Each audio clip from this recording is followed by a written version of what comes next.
We are here with the one, the only Luann de Lesseps. You have so much going on in your life, and I want to touch on all of it.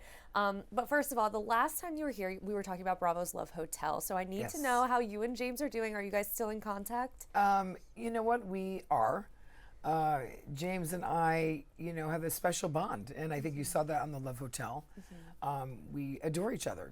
He's in Hawaii and I'm in New York, so right. I always say it's easier to get to Paris. So, but we're in contact all the time, and and he's great, and I adore James. So now that we've gotten that out of the way, you've been busy with so much, including your cabaret tour. Welcome to the Lu-Niverse. Sorry. What can fans expect to see from your new show?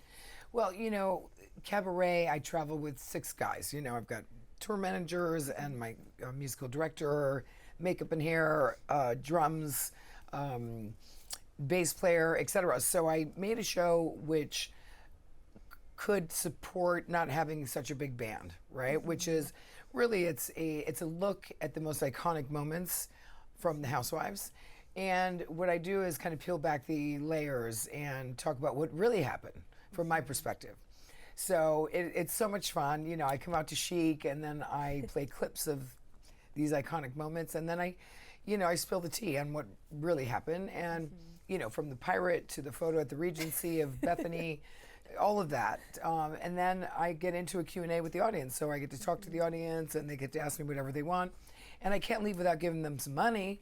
So so it's a really fun show. It's it's for smaller venues who don't have a capacity for a baby grand piano, and it's so much fun. So I love the Lu-Niverse because they're my lunatics, right? They're into cabaret, they're into the Housewives, they're into Love Hotel, they're into Crappie Lake, even with Sonia. So I love that. I feel blessed to keep on working the way I do, and cabaret really has been a lifesaver for me. Because the Housewives has been off for a while, right? So this has been my major source of income in terms of my career right now. So, I'm hoping for another TV show very soon. Fingers Maybe crossed. we'll hear something at BravoCon.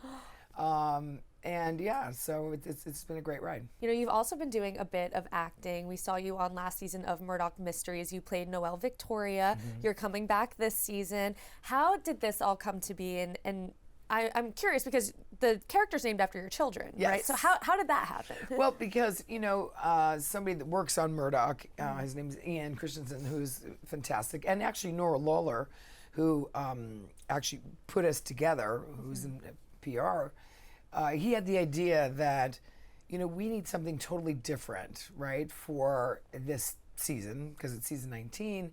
So I actually was in the last season. I had a smaller part. And they wrote me a bigger part. I'm the performer that I am in the 1912, I think 1914, is this character. And so I'm a showgirl, which is, very bawdy for that time.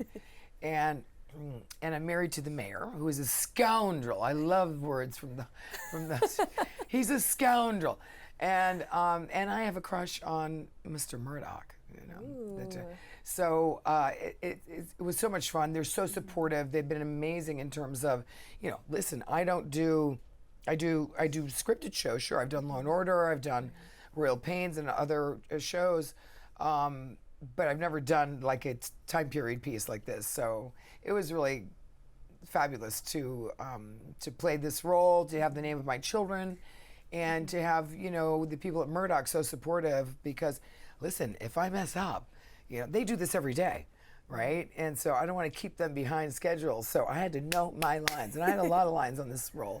So I'm really looking forward for people to see it. It does sound like a lot of it was kind of taken from you, the glamorous showgirl. How do you prep for a role like that, where so much of it already is kind of who you are? Well, I think they kind of wrote this part for me, and I am a showgirl. You're right. I worked in Italian television. I was a showgirl before I was ever on the Housewives or doing cabaret. So it was just the perfect, alignment. It's like Snoop Dogg and Martha Stewart. It's an odd pairing, but somehow I think it really works. It sounds like we need to get a collab between you and Taylor Swift right now with all this showgirl talk. We need it immediately. God, that would be great, wouldn't it? Well, switching gears a little bit, I was very excited to see you, Dorinda, and Carol on the BravoCon lineup. Are you excited to reunite with them in Vegas? Well, listen, Dorinda and I are very tight. I see her all the time. We talk a lot. And Carol, I've been running into her like of recent. So, you know, listen, I have no bad blood with Carol. So I'm looking forward to seeing her at BravoCon. There's been this appetite for New York-based shows outside of RHONY. We've seen Next Gen NYC. They're making In the City now. Any chance we'll see you and the other gals back on our screens anytime soon? And if so, what would you want that to look like?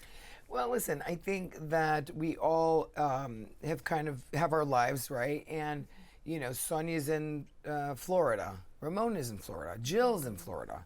You know, so maybe there's a little OG Florida action going on. I don't know. Golden Girlish, right? Oh, wow. That would The be OGs great.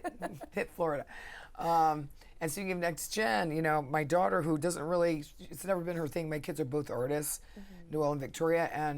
But she said recently, you know, I really like Next Gen. She's been watching it. And I go, well, you should be on that show. Yes. So we'll see what happens. I think that, you know, she's already had a casting call, so let's see. Well, I do want to ask, because everybody, and I feel like I've seen a lot of it more in the last couple days, everybody's been saying, oh, well, what if the next season of RHONY is a mix of OG and new? What if we do that? People are starting to think that that might be what's happening.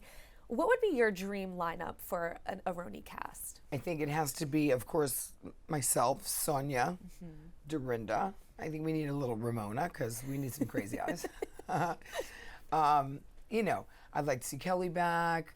What about Weinstein? Whatever happened to Weinstein, right? She's in Florida. Jules Weinstein. And, you know, and maybe we bring, you know, Jenna Lyons, right? I think that would be a good. I think she would fit in very well. She would fit in very well. Erin. I saw Uba last night in Greenwich. I was in Greenwich last night, and I saw Uba randomly walking down the street.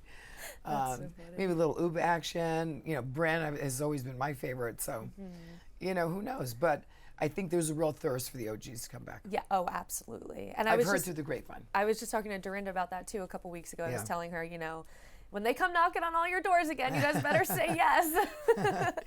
Well, I always say, you know, we're going to get to cross that bridge when we get to it. Let's see. You know, I expect BravoCon, where I'm doing my cabaret. Actually, November 14th, I'll be at the House of Blues, and so let's hope there's some good announcements going on in terms of what's coming next. Do you have any other projects that you can tease going forward? Well, listen, besides working on my Lu-Niverse shows and Countess Cabaret, etc., I'm working on a new song, so I'm excited about that. It's a classic, but made to dance for dance. So super excited working with a producer from Florence and the Machines. And listen, what else? I mean, more of Murdoch, more, you know, more acting, and hopefully hosting. Yeah, that would be great. That's what I do, is I host, you know. Yes. You come to my cabaret, it's like you're on my living room couch, sit down and enjoy the ride, you know. And that's what I do, and that's what I love to do, which is, you know, I feel very blessed to have a career after the Housewives.